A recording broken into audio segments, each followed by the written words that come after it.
Hi, welcome back to Guff Stuff Weekly Podcast. I'm Javen. And I'm Guff. Today we're talking about the Game Awards, Yeah, that'll be happening tonight. December 7th.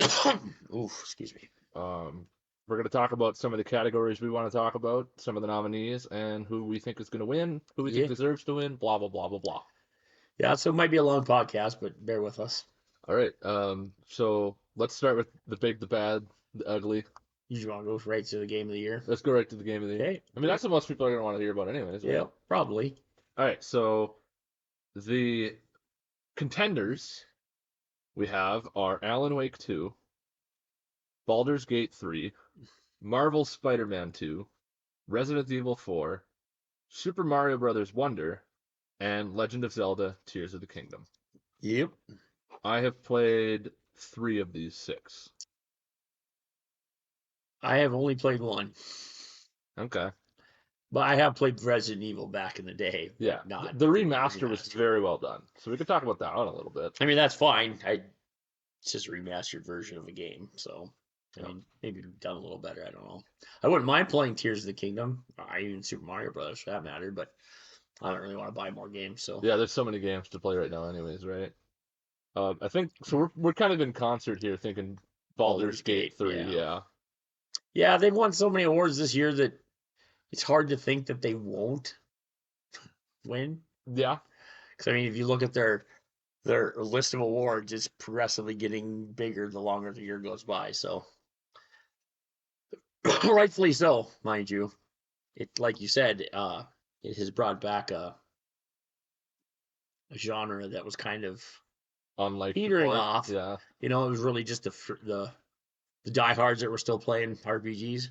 I mean, there was a game a few years back called Disco Elysium, and some of the Pathfinder games and like Pillars of Eternity were in that genre as well. But you weren't getting like a huge release. No. Like Baldur's Gate 3. It was all small releases. Right. And I played like Wrath of the or I played the Pathfinder games.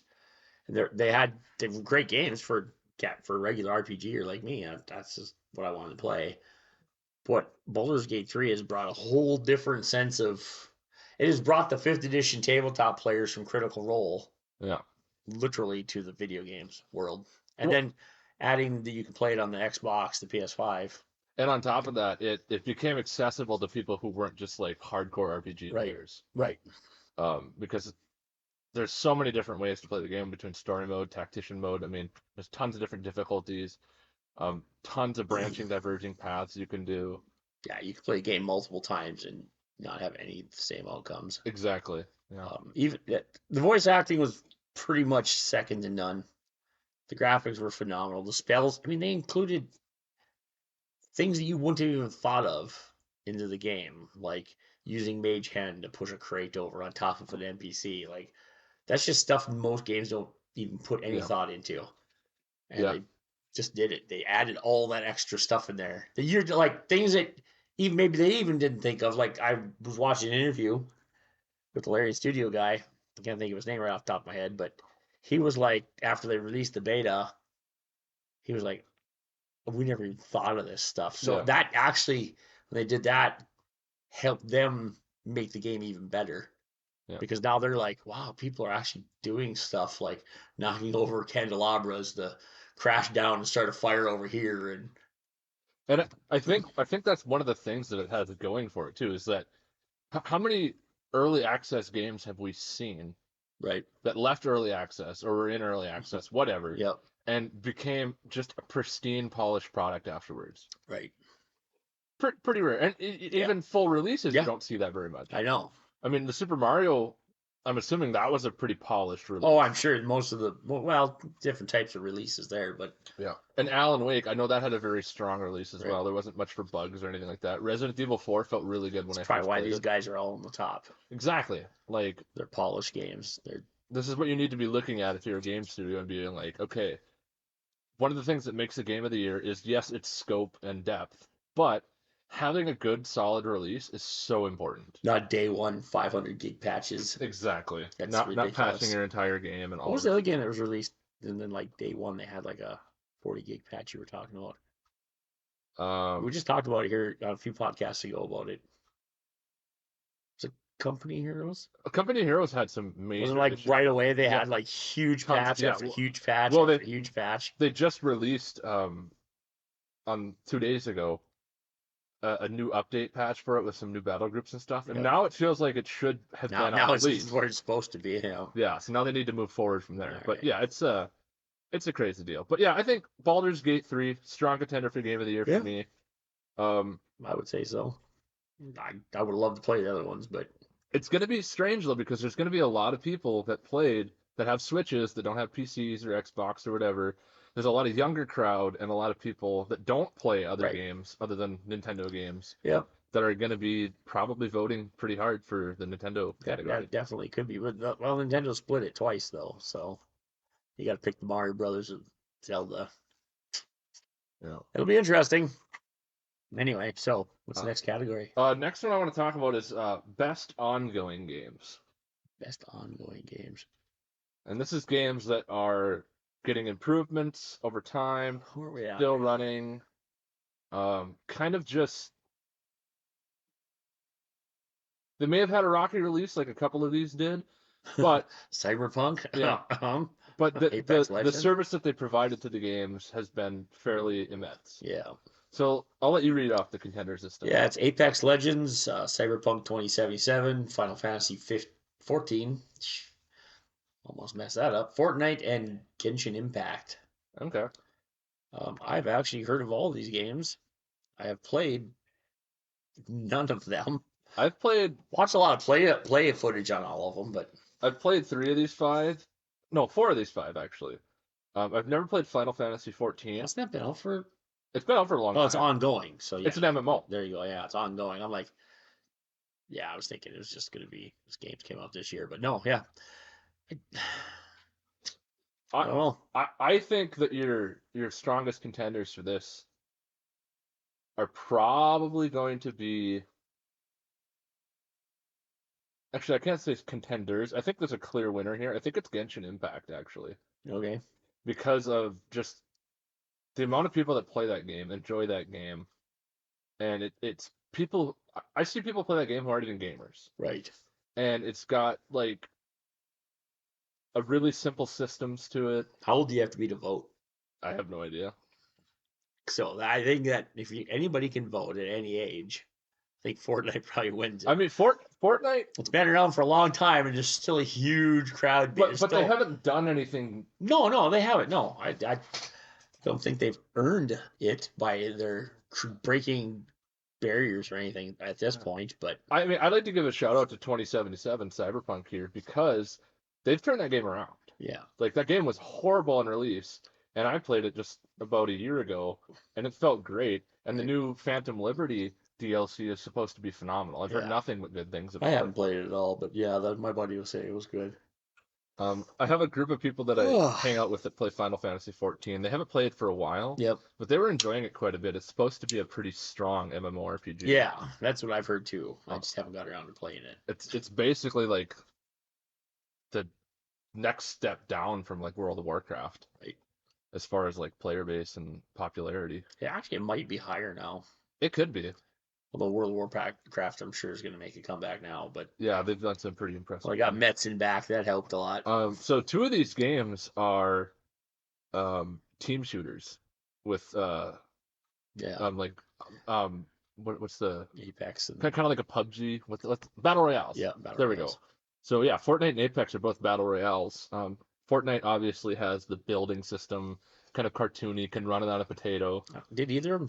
Did they? I don't think either of them started out as a battle royale though. Did they? Apex did. Did it? Okay. I think Apex did. I remember Mike playing that, and I just don't remember if it was a. There's quite a few people that we know that play it. Hmm. They enjoy it a lot. I mean, it's basically it takes the mechanics of like Overwatch and having a hero shooter Right. where you have abilities and ultimates and stuff like that, and puts it into the battle royale formula. Nice. But I wouldn't be surprised if Genshin Impact could sneak a win out of this. But I think using your logic, I think Fortnite's probably going to take it. Right. My personal vote would be either for Genshin Impact or Cyberpunk. Yeah, if I had to pick one just off of pure just what I've watched, I've watched Cyberpunk, and I'm into that kind of long narrative Mhm. game. So I would have probably voted for Cyberpunk too. Also, Okay, so next category. I want to talk about best independent game. Independent game. Let's see who's there. Okay.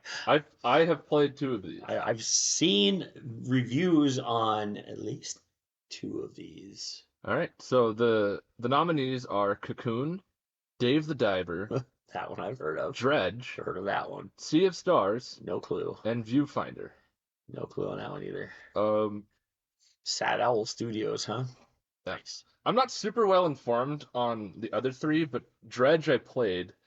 I haven't beat it yet, but it's basically this fishing simulator. Well, it's more or Team less. 17 in Black Salt Games. The creator of Worms, so. Oh, they made Worms? Yeah, okay, Team yeah. 17 made Worms. I would yeah. never have guessed that, but it's just like Something Lovecraftian fishing game, Yep. and you go around and Yeah, you I collect played it. relics from the bottom of the ocean. You do missions for different like island colonies. Okay. Very charming atmosphere, but a very stressful game at the same time. Because if you're out in the ocean in the middle of the night, you're gonna get Right. attacked by eldritch creatures. Of course. Lots of some like puzzle solving in there. It's just got a good blend of a lot of different aspects that make Right. it really fun. Interesting. Dave the Diver, I've seen quite a bit of, I've seen some video footage of it. I have not played it. and that's kind of like a 2D, Yep. almost like a platformer. Yeah, it's don't got know a if you lot know of. what It that- looks like a lot of humor in it. Yeah. Lot of. Yeah, a lot of good humor in that. A lot of like anime references and stuff too. Yeah. With the head chef. It was very cartoony. Yeah, very So- cartoony. But that's a game I think where pretty much all these independent games are cartoony, though, by the looks of it. I mean, cartoon graphics are just easier as far as like monetary investment. to Oh get yeah, something yeah. good It out doesn't. of, You don't right? need a 3D programmer to spend his life designing 17 million layers of color. Mhm. Not that AI can't do it now, but Sea of Stars, I'm not super familiar I with, don't know either. and Cocoon, I've never even heard of. So, Nope, me either. um, I'm gonna have to start paying more attention yeah, to maybe this we got to look at more game stuff. releases. Right. I mean, if it's not on Steam, I don't play it though. Yeah, no, That's I the know, trouble. I know. Oh well. Well, I'd say Dave the Diver just because I know more about that than the other ones. Okay. I've seen a lot of it, and it's been in a lot of my ads. You know, the ads that the world shoves down your throat when you're not wanting them to. So they're better at advertising than the rest of the other 4. Let's go to best RPG next. Oh, you can almost guarantee who's in that one. Um, I did. yeah, I'll let you read them off this time. So Starfield, Sea of Stars, Lies of P, Final Fantasy 16, and Baldur's Gate 3.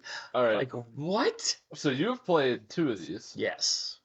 I've watched footage of 4 of these. Yep. I've played Baldur's Gate, but I haven't played Starfield or Final Fantasy or Sea of Stars or Lies of P. Right. Lies of P looked really good though. It does. It's an alternate Yeah, it timeline where you're playing as I think Pinocchio. That Right. could be. I don't remember. I have seen it. It's an alternate telling of that, but it's Right. done with the like Dark Souls, Elden Ring formula. Right. So you're going around in an open world fighting bosses. Unfortunately, all those games are dealing with Bethesda and Larian Studios. The game that makes me want to go back and play it more is Baldur's Gate 3, even though I've played more Starfield. Okay. But with Starfield, I feel like I wanted to play through it to know what I was getting into. So when I replay it, or if I can replay it, I wanted, because I know I can replay Baldur's Gate 3. Yeah. I have no issues on that at all. I wasn't sure about Starfield, and I really wanted to give it a fair shot before everybody else started throwing their opinions at me and made me decide how I was going to feel about the game. But at Baldur's Gate 3, I'd say gets it again, just because it's the one that makes me want to go back and play. Yeah. I mean, even when I'm sitting here, I'm thinking, gosh, I mean- why am I wasting my time on these other games? Like, I mean, like if Baldur's Gate 3 is our top contender for Game of the Year, it ostensibly should be the top Right. contender for best Not that RPG. Starfield or even the other ones are bad games. It's just like Baldur's Gate 3 still has some of the highest concurrent players Yeah. still on Steam right now. And they just released a free patch Like- that added more content. Like I don't know. I think the formula for the way Baldur's Gate 3 has done things. I think it's gonna just clean house at the awards this year. Yeah, I think it has been so far, and I mean, the year's not over quite yet, so it's gonna just keep going. Yeah. I don't know. That would be my vote. Okay. Not that I don't like the other ones. I'd be playing them all if I could, but No. Um. Yeah. So I think that's our take for RPG games. I want to go to best simulation strategy games next. Because I've played two of these. okay. I've really wanted to jump into one of the extra ones, Yep. and then honestly, I would be fine playing all of these games if I owned them. I've never even heard of Advanced Wars, so there you are. So yeah, it's my turn to read them. Yeah, go ahead. Okay, so we have Advanced Wars 1 and 2, Reboot Camp. We have City Skylines 2. We have Company of Heroes 3. We have Fire Emblem Engage, and we have Pikmin 4. I want to talk about the first one, Advanced Yep. Wars. So I played that back on Game Boy Advance back in the day, and I absolutely love those games. Yeah, I think my son played that too. They are tactics, grid-based tactics where you have to spawn in units, deal with cities, and every commander has like special abilities and things like that. And it's just a really solid tactics franchise strategy. So they rebooted it for the. I think they rebooted it for the Switch. Okay. And I was going to purchase it, but again, so many games to play that I never did. But Right. if it's a faithful reboot of the original 1 and 2, I think it's going to be a strong contender because those games were phenomenal. Right. City Skylines 2, I've watched a ton of people play it, but I've never pulled the trigger on it myself. I've played it. From what I've understood, is City Mhm. Skylines 2 is a good game, but City Skylines 1 had like 10 years or 8 years, whatever it was, Yeah. of content released behind it. Right. So when City Skylines 2 came out, it was like missing a lot of the stuff that City Skylines 1 had. Yeah. Well, and it's. I mean, not that it's a fun game. I played it. I have that. I have it on the Xbox.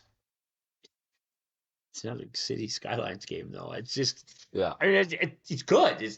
I don't know if there's anything that makes it way better than the first one, other than obviously improved graphics and performance and all this and that. But does it beat off? Does it beat out any of the other ones? I don't know. I mean, Then we have Company of Heroes 3. I don't think this game should even be on the list, to be honest with you. Yeah. I really like this game. I enjoyed the shit out of it. I've been playing it again lately, but it had such a horrible release, Right. and the dev response was just awful. I don't think it deserves to even be mentioned here. Ouch. Fair enough. I like that game a Right. lot. Yeah, I have like over Company 100 Heroes hours in got that some game. good games, but like you said, just the release was just that. Because game. if Company of Heroes 3 takes this award, it says to the devs, okay, what you did was okay. Right. And like we can't send that message to the devs. No. At this You're point. right. You're right. Fire Emblem Engage, never played it. I played some of the old Fire Emblems. Yep. I don't know if they did anything innovative or new with it, but yeah, Pikmin 4. the Pikmin series is a lot of fun. They're a Nintendo-based series. Yeah, I think yeah. they came out of the GameCube originally. Yeah, I think I've played the one maybe, or maybe it was two. I don't know a whole lot about Pikmin 4. I've watched a little bit of gameplay. Yeah. But I enjoyed 1 and 2 on the GameCube a lot. Best Sim strategy. I have no clue who's gonna win this one. I give it to the reboot himself at this point. Yeah, I think my personal vote would be if it's a faithful Right. recreation of the original, I think Advanced Wars 1 and 2 is probably going to take it. Even though it doesn't do anything new or Right, but if it's rebooted, that means they probably upgraded the graphics. They probably performance and made it all smooth and clean, and who knows what little tweaks they did to it. I don't know. Yeah. I don't know. That'd be my vote though. Okay. Let's go on to I want to talk about best multiplayer game. Boy. Oh boy. And you get to read these ones. Baldur's Gate 3. Wow, look at that. Go figure. Diablo 4, Party Animals, Street Fighter 6, and Super Mario Brothers Wonder. All right, where are we starting? Baldur's Gate 3, I mean, I have not ever played this multiplayer. Well, I mean, I did, but it was in beta, and we didn't play. I played the hours. multiplayer, and it was an absolute blast. Okay, there you go. It was very fun, very enjoyable. Um, the only reason we stopped playing is because we had trouble scheduling when we could both play at the Yeah. same time, and one of us would get ahead of the other or something like that in our single player campaign. Right. But I think having a group of people that have played through the game once, try to play through it together, I think would be absolutely wild. And I know a group of people that have played through the game as a four-man party from the get-go, and they absolutely loved it. Yeah, no, that's good. I've heard a lot, and I know some of my family has played through it with parties. They play it, they love it. And all you hear is laughing. Yep. Diablo 4. I think it has no chance. No, and I think Diablo 4 has the same problem that Company of Heroes has. Well, I think it has actually bigger problems because Blizzard basically took a big FU to everybody this last couple of years.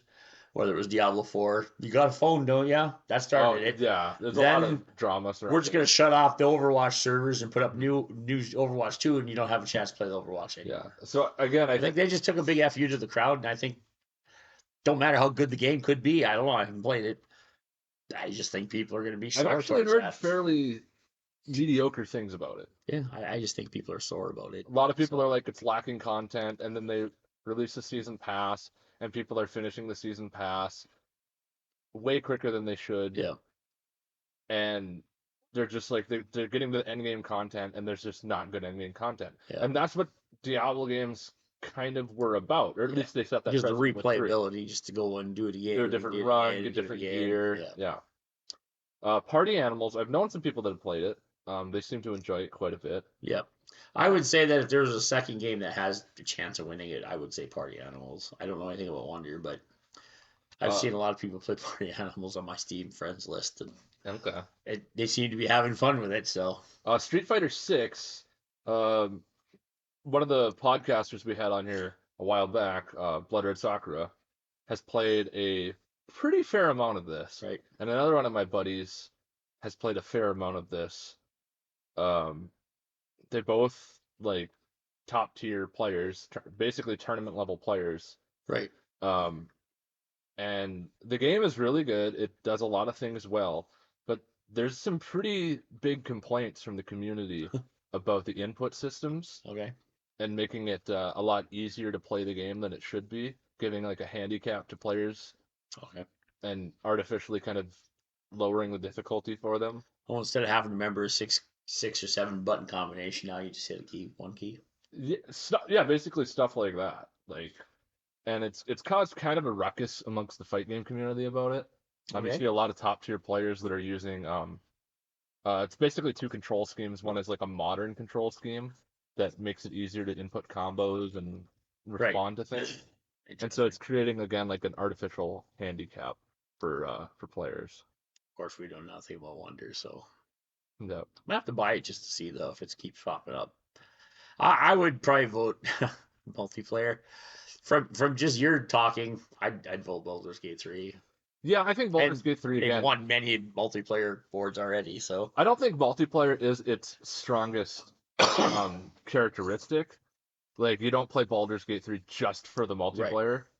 Right. But I feel like there's plenty of people that have. Again, I don't have any concrete evidence to support that. Right. But I know several people who have only played it multiplayer. So, right. Anecdotal evidence, take it for what you will.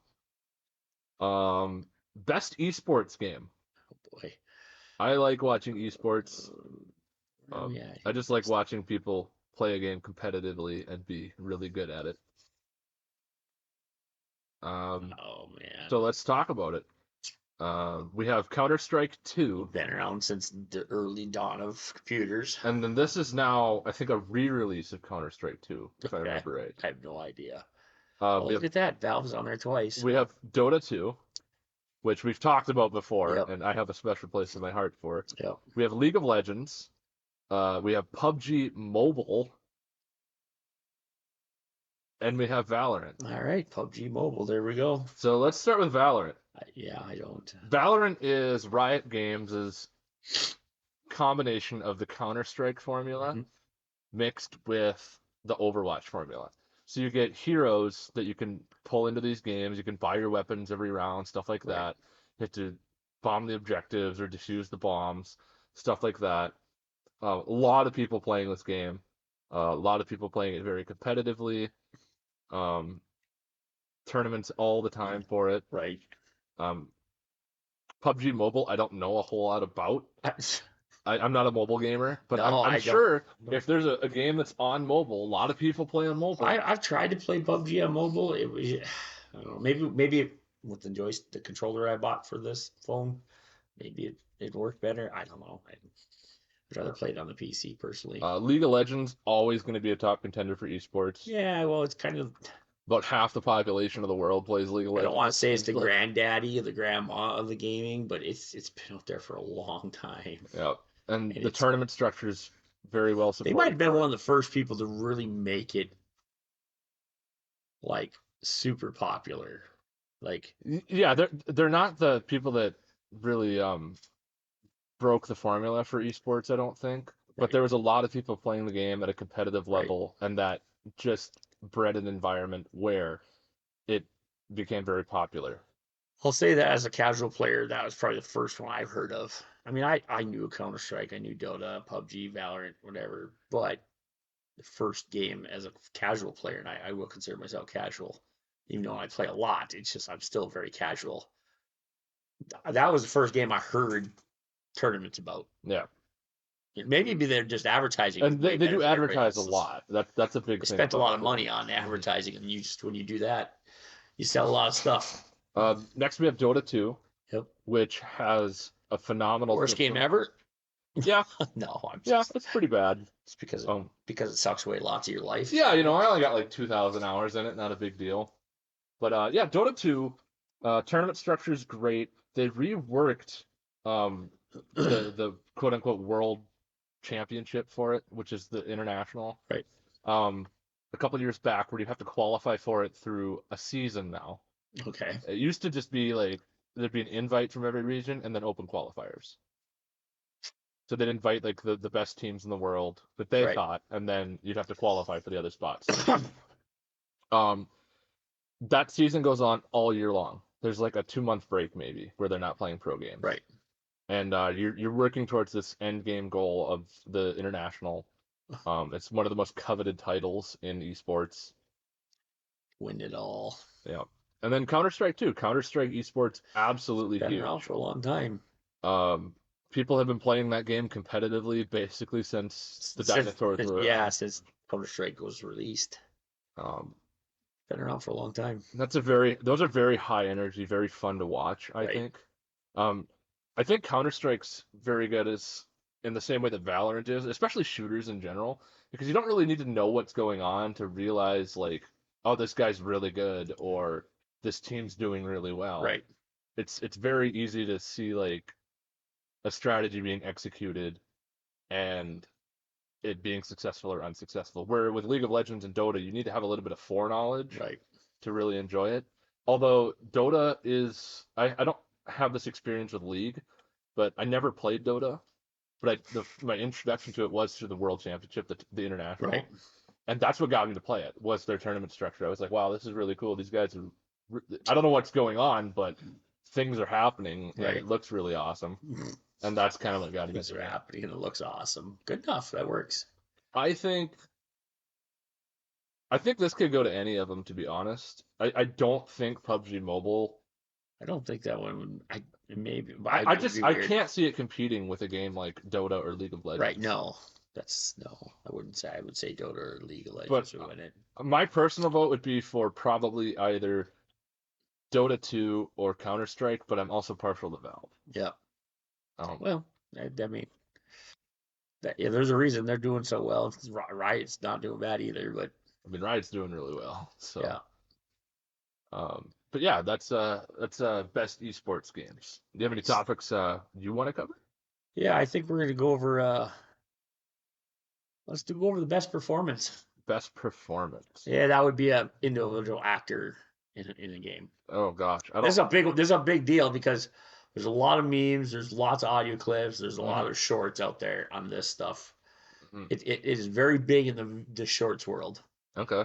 And this is for character acting, voice acting in the game. You have Ben Starr from Final Fantasy 16, Cameron, whatever his last name is, Monaghan, Monaghan from Star Wars Jedi Survivor. You have Idris Elba, yeah, Elba from Cyberpunk 2077. Phantom Liberty. You have Melanie, LeBird, yeah, from Alan Wake 2. You have Neil Newbon. I'm probably mutilating his name. Baldur's Gate 3. That would be Astarion.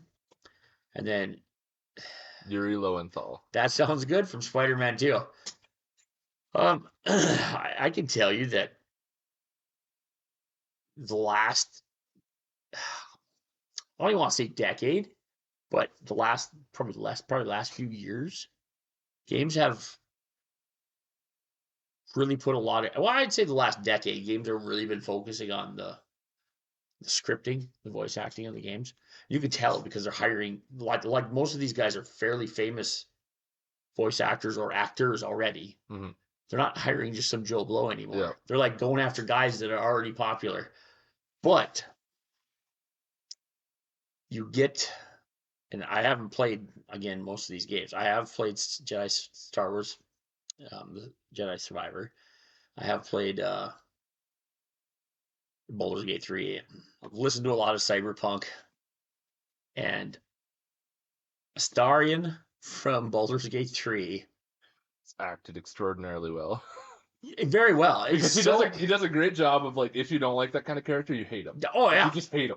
And if you like that kind of character, you love him. Yeah, there is no in between. Yeah, and he does. But either or is good for the game. He just delivers a perfect performance. Yeah, it was so good. It was, and I'm not saying the other guys are bad, but I honestly think Cameron Monaghan as Cal Kestis is probably my pick here. Is it? I think he does such a good job of like I had no faith in episode 7, 8, or 9 in Star Wars at all, and I was pretty big into Star Wars. Right. I enjoyed it a lot. I played Fallen Order, and I have not played Survivor yet. I've been waiting a little bit, but I played Fallen Order, and his performance in that was just spot on. Oh yeah, well that's what I was talking about. But same character, so the actor, like he made me feel like Star Wars had hope. Yeah. The story of those games, that's not really relevant here, but his performance in those. No, but it's the same guy acting in those. Yeah. So it is relevant to he does a very good job of portraying through his voice alone. Yeah. The emotion, the tenseness, everything of those games. Yeah, I can't disagree. I think Astarion's Neil Newbon's probably going to win it, but I think Cameron Monaghan was no slouch. Yeah, no, and I think if Baldur's Gate 3 itself, which is not on the Baldur's 3 game bandwagon that they should win everything and take all the awards from all the other games, but I think when you have that momentum, it's hard not to. Well, and this isn't talking about BG3 specifically, but his performance in Baldur's Gate 3 was very important. Oh, yeah. Because Astarion is such a key part to that game. Yeah. Because if you don't have anybody who has rogue abilities, you're taking Astarion. Yeah, you have to. So that character needs to be on point. Oh, yeah. I don't know how many times I've yelled at my screen because I'm like, mother, stop trying to eat me. Stop trying to do this to me. Don't threaten me. Whatever. Just so good. I don't know. It's just the momentum that this guy's got going. It's hard to beat the momentum. It really is. It's like when a football team is, 15-0 on the year, it's really hard to keep them from going to the Super Bowl. Yeah. Not impossible, Minnesota Vikings, but hard to keep them from going. Anyway, so yeah, that was one. The other one I think we should talk about, because I don't know how many more we want to talk about, but it's something you talked about that I only have really started to appreciate lately, and that's the best audio design. Best audio design? Yeah. Right. Who are our contenders here? Alan Wake. I don't think I've played 2 of these, but not the remake of the one. Dead Space. Yep. Hi-Fi Rush, which I know nothing on. Marvel Spider-Man 2 and Resident Evil 4. So I want to talk about, since my vote's for Resident Evil 4. It's the only game I really know very well. I should probably play through Alan Wake and Alan Wake 2. The thing is, though, why would you pick Resident Evil 4? So the reason why I would pick Resident Evil 4 is the sound design in that game. When you're playing that game, what you hear in that game, especially considering the fact that some enemies are even like invisible or like you need to be wary of picking Right, a fight. You hear a right. chainsaw Yeah. off in the You distance. know there's just somebody out there with a chainsaw. You hear the village bell ring. You hear Yeah, like the noise is so important in that game. yeah. And even in game like Dead Space, the noise is so Right. important in like these horror games I for hate them giving all, but you an yes. idea of what's coming. Yeah. If you didn't have that, if you didn't have good sound design, you'd just be jump scaring people all the time, and that loses its luster really Oh, quick. yeah, absolutely. Yeah. No, I agree. Resident, I would say, and I haven't played none of these games except for Resident Evil back in the day. But I do know that with the games I do play and the games I have been playing, sound is getting to be more and more important, which I've always hoped that they would do throughout my life instead of MIDI music from back in the Atari days Mm-hmm. to Nintendo, even up to some of the indie games still use the MIDI music. Well, and here's a good To, example of this is this, right? fantastic Sound stuff. design is so important because if I like you can recognize Super Mario. This isn't music, right? Right. This is sound Sound design. design. Yeah, no.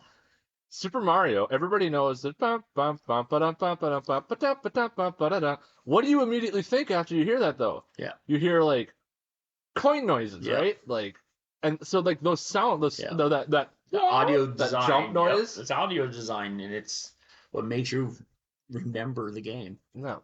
I would say that. Yeah. No. It's.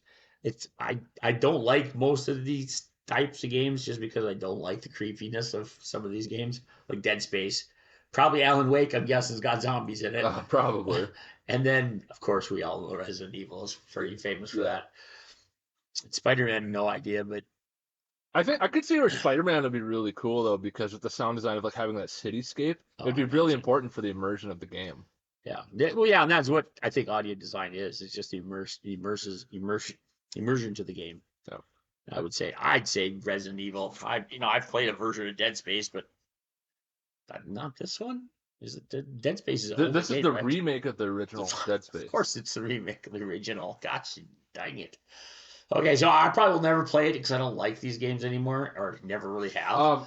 I will say Hi-Fi Rush sound design is probably even more important than any of these other games. It's a rhythm-based hack and slash. Oh, So like the sounds and nice. noises that you hear are so important to basically completing the image that or completing the story that they're trying to tell. Right. And it also has functions within the game mechanics itself. Nice. Well, there we go. Is there any other topics that maybe we should cover? Let's look through them real quick. Sports racing. I don't know if we need to go. This adaptation. It's so easy to be opinionated about those games. Yeah. Although I have seen the previews, have not actually played it or watched it. The previews, the trailer for Gran Turismo. Gran Right? Turismo, yeah. That looks. I can't tell that it's not the game because Yeah, the game is so good. It's so well done that it's hard not to tell that it's not the game. Yeah. I don't know. I'd be interesting, but I don't know if I know enough about any of those to. I think what we're gonna see in this Game Awards, I think we're gonna see a lot of fighting between Tears of the Kingdom, Alan Wake, and Baldur's Gate 3. Yeah, I think it's just gonna be basically just a slugfest between all three of those. Yeah, because you start clicking on some of these things, and a lot of those games appear, or reappear. Mm-hmm. We'll probably do a follow-up episode on this. Yeah. For the Steam Awards specifically. Yeah. Because we're probably more knowledgeable on the games that are on Steam than. Yeah. Well, yeah, we don't play. I don't play a lot of Nintendo. I have a Switch. I'm sure. I think you have one also. I do. Yeah. I don't play it very much though. To keep up with that and the Steam games and the whatever, I just don't have time for everything. So. Yeah. Anyways, that's today's episode, I guess. Yeah, hopefully we covered everything you guys want to hear. Obviously, there are some topics out there that we could have covered that we didn't, but we're not going to cover everything because. And we'll see if any of our predictions have come true. Yeah. Until next time. We'll see you.